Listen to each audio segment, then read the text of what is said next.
नीलम times media. मैं हूं नीलम तिवारी। आप सभी दर्शकों का नीलम टाइम्स मीडिया में स्वागत है। आइए नजर डालते हैं आज के मुख्य समाचारों पर। भारतीय खाद्य निगम के कार्य प्रणाली को आम जनता तक पहुंचाने के लिए किया गया पत्रकार परिषद का आयोजन। बता दें, भारतीय खाद्य निगम खाद्य भंडार पनवेल स्थित कलम्बोली डिपो कार्यालय पर पत्रकार परिषद का आयोजन किया गया, जिसमें अधिकारियों ने पत्रकारों को जानकारी देते हुए बताया कि भारतीय खाद्य निगम भारत सरकार का एक उपक्रम है, जिसका मुख्य काम है देश की खाद्य सुरक्षा को सुनिश्चित करना और केंद्र की योजनाओं एवं भारतीय खाद्य निगम के कार्य प्रणाली के बारे में आम जनता को अधिक जानकारी देना।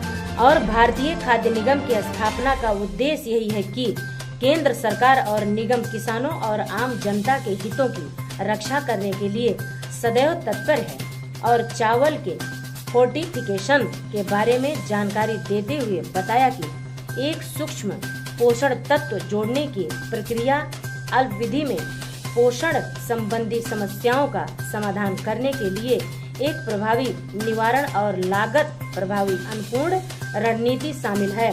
फोर्टिफिकेशन फोर्टिफाइड राइस विटामिन युक्त है, जो सामान्य चावल में 1:100 के अनुपात में FSSAI द्वारा निर्धारित सूक्ष्म पोषण तत्व जोड़ने की एक प्रक्रिया है, जो खासकर गर्भवती महिलाओं को विटामिन और आयरन की कमी को पूरा करता है।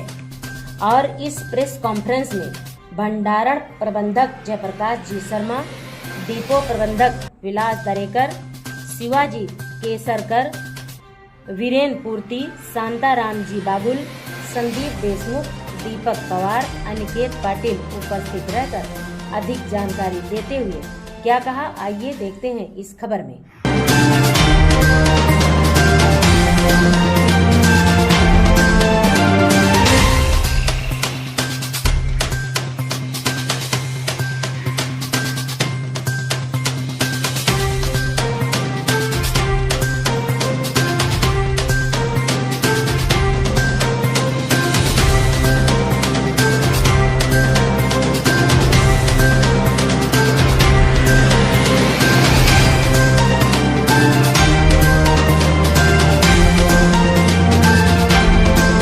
उद्देश्य यही है कि लोगों को भारतीय खाद्य निगम के बारे में जानकारी मालूम हो, उसके कार्य प्रणाली के बारे में मालूमात हो और लोगों को ये कम से कम पता चले कि जो खाद्यान्न उन तक पहुंचता है उसको पहुंचाने वाली संस्था कौन है और क्या करती है, कैसे करती है, ये हमारा उद्देश्य है। कौन कौन सी स्कीम इसके अंदर है?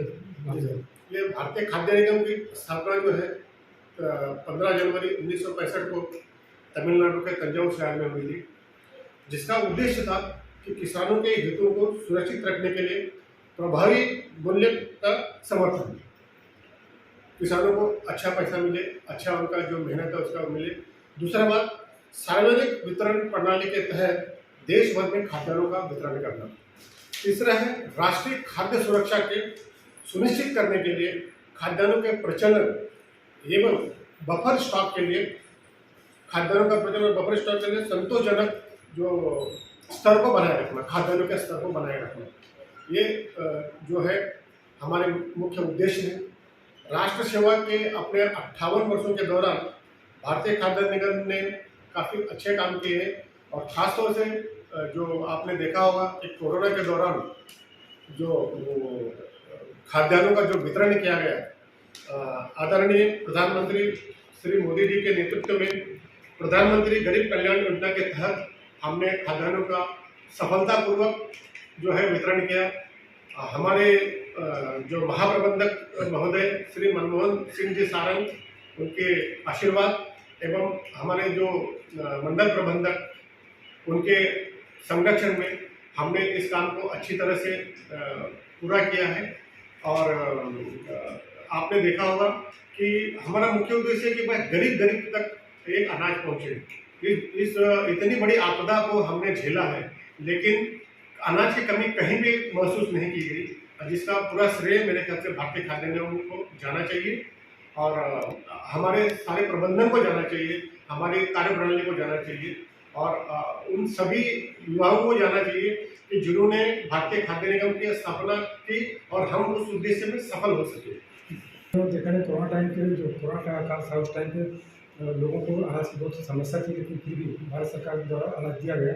इसके बारे में सर्वप्रथम मैं आपका यहाँ पे हार्दिक स्वागत करता हूँ इस पनवेल डेपो में। आपको बताने में हमें काफ़ी खुशी होगी कि कोरोना काल में जब पूरा हिंदुस्तान जब वर्क फ्रॉम होम की आवाज़ दे रहे थे, तभी हम लोग दिन रात यहाँ पे कार्य कर रहे थे। नियर अबाउट हम लोग करोड़ लाखों टन हम लोगों ने यहाँ पे पंजाब से यहाँ पे उतारा है, और उससे उतना ही माल हम लोग ने सार्वजनिक प्रणाली वितरण मार्फत हम लोग ने आम आदमी तक पहुँचाने की पूरी जिम्मेदारी हम लोगों ने उठा ली। 2 साल जो कोरोना पीरियड था, हम लोग दिन रात यहाँ पे काम कर रहे थे। बहुत से हमारे साथी उस कोरोना काल में शहीद भी हुए, ऐसे हम लोग बोल सकते हैं, क्योंकि उन्होंने अपनी जान जोखिम में डाल के पूरा काम किया। पहले हम लोग के पास जो स्कीम चलती थी नेशनल फूड सिक्योरिटी एक्ट के अंदर, वहाँ उसके बाद में पंतप्रधान महोदय माननीय मोदी साहब ने जो PMGKY पंतप्रधान गरीब कल्याणकारी अन्न योजना शुरू की, उसके तहत हर आदमी को गेहूं और चावल हर आदमी को अकाउंट में ये पहुंचना जरूरी है, क्योंकि ये हमारी बेसिक नीड है। इसके लिए हम लोग दिन रात यहाँ काम कर रहे हैं। ये एक्चुअली रिवेन्यू हमारा है रायगढ़ डिस्ट्रिक्ट तक, तो हम यहाँ पे रायगढ़ में जितने भी हम लोग के कलेक्टर का जितना भी उनकी डिमांड रहती है, तो हम यहाँ से पूरी तरह से सप्लाई करते हैं। और उसमें PMGKY के साथ में AAY MDM आता है, जो शालांत मध्याह्न पोषण आहार करके रहता है, जो हम लोग बच्चों के लिए खिचड़ी करके देते हैं, MDM करके अकाउंट में आता है। तो AAY है करके, बाद में THR करके आते हैं। तो आपको मुझे बताने में खुशी होगी कि जो हम लोग MDM के लिए और पहले देते जो चावल देते थे, उसमें माननीय पंतप्रधान मोदी जी के मार्गदर्शन के बाद हम लोग ने उसमें एक मल्टी कोटिंग करके FRK करके जो हम लोग राइस दे रहे हैं, जिससे बच्चे लोग में ज़्यादा से ज़्यादा मल्टी विटामिन की जो कमतरता वो भर सके करके। तो उसके बारे में हमारे जो टेक्निकल के हमारे सहयोगी हैं, वो आपको उसके बारे में जानकारी देंगे। धन्यवाद। नमस्ते, मेरा नाम शिवाजी केसरकर है, प्रबंधक बुलंदशहर। आपको जानकारी है कि आजकल लोगों के मन में अनाज के बारे में बहुत बड़ी गलतफहमी है। उन्होंने कोई गांव में ऐसा दिखाया जाता है कि प्लास्टिक का चावल मिल रहा है करके, तो वो उनकी गलतफहमी है। वो प्लास्टिक का चावल नहीं है, वो एक फोर्टिफाइड राइस है। फोर्टिफाइड राइस मतलब उसमें मल्टीविटामिन ऐड किए गए हैं, वो आर्टिफिशियल राइस बनाया गया है। उसमें आयरन, फॉलिक एसिड और विटामिन B12 का मिश्रण है, जो अपनी माल न्यूट्रिशन जो है, बच्चों में कम आयरन की कमी, औरतों में आयरन की कमी, उसको फुलफिलमेंट करने के लिए गवर्नमेंट ऑफ इंडिया ने ये फोर्टिफाइड राइस करने का टारगेट रखा है। फोर्टिफाइड मतलब अनाज में विटामिन को ऐड करना है, उसका मतलब फोर्टिफाइड होता है। तो इस चीज़ को नज़र रखते हुए उन्होंने ये 1:100 के रेशियो में ये मिलावट मतलब चावल का जो कर्नल्स है फोर्टिफाइड के, वो मिलाए गए हैं, ताकि बच्चों में और औरतों में माल न्यूट्रिशन या विटामिन और आयरन की कमी ना हो करके।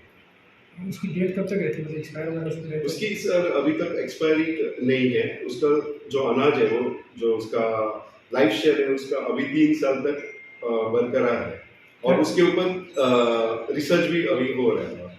क्या कहना चाहोगे जो इस तरह लोगों को दिमाग में बैठा हुआ है कि इसका प्लास्टिक जैसे बोले आपने, तो ऐसे लोग क्या सजा देना चाहोगे? उनको मैं यही बताना चाहता हूँ कि आप किसी के गलत इरादों के ऊपर मत जाइए और गलतफहमी का शिकार मत होइए। ये चावल अच्छा है और पौष्टिक है, आपके आरोग्य के लिए अच्छा है। जो चावल आता है और गेहूं जो आता है, वो सरप्लस डिस्ट्रिक्ट से आता है। सरप्लस डिस्ट्रिक्ट मतलब जो अपना खुद का अनाज की परिपूर्णता करके दूसरों को दे सकता है, ऐसे स्टेट से अपने यहाँ पे चावल आता है, जहाँ से मतलब पंजाब, हरियाणा, मध्य प्रदेश, छत्तीसगढ़, इन राज्यों से चावल आता है, आंध्र प्रदेश से चावल आता है, जो सरप्लस से डेफिसिट स्टेट को दिया जाता है। डेफिसिट स्टेट मतलब जहाँ पे उतना अनाज उगता नहीं है, जो परिपूर्ण नहीं है, जो दूसरे को दे नहीं सकता। जैसे महाराष्ट्र है, ये अपना शुगर के लिए परिपूर्ण है, जो अलग राज्यों को शुगर दे सकते हैं, शक्कर का ट्रांसपोर्टेशन कर सकते हैं, उनको पूरा कर सकते हैं। वैसे अनाज के लिए, गेहूं और चावल के लिए पंजाब, हरियाणा, छत्तीसगढ़, मध्य प्रदेश, यहाँ से अपने को चावल आता है। इसी तरह सबसे पहले समाचारों को देखने के लिए नीलम टाइम्स मीडिया को सब्सक्राइब करें, लाइक करें, शेयर करें। धन्यवाद।